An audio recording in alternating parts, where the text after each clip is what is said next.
Hi friends, ఈరోజు video ఏంటంటే గోంగూర పచ్చడి చేశాను. ముందుగా కొన్ని పల్లీలను డ్రై రోస్ట్ చేసుకోవాలి. అందులోనే కొంచెం జీలకర్ర కూడా వేసుకొని వేయించుకోవాలి.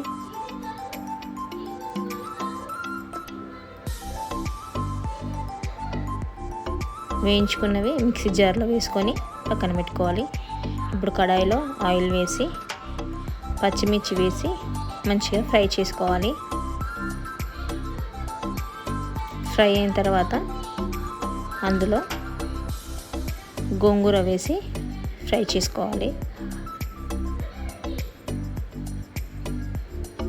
గోంగూర మంచిగా ఫ్రై అయ్యాక స్టవ్ ఆపేసి కొంచెం చల్లారనివ్వాలి.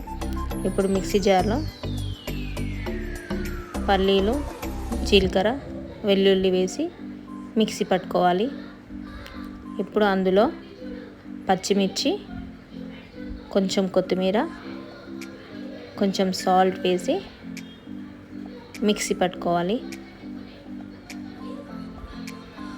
ఇప్పుడు అందులో గోంగూర వేసుకొని కొంచెం సాల్ట్ వేసుకొని మిక్సీ పట్టుకోవాలి. మొత్తం అంతా మిక్స్ అయ్యాక స్టవ్ పై కడాయి పెట్టుకొని పోపు పెట్టుకోవాలి. కొంచెం ఆయిల్, కొన్ని వెల్లుల్లి, కొంచెం శనగపప్పు, మినపప్పు వేసి ఫ్రై చేసుకున్నది గోంగూర పచ్చడిలో వేసి కలుపుకోవాలి. ఎంతో టేస్టీ అయిన గోంగూర పచ్చడి రెడీ.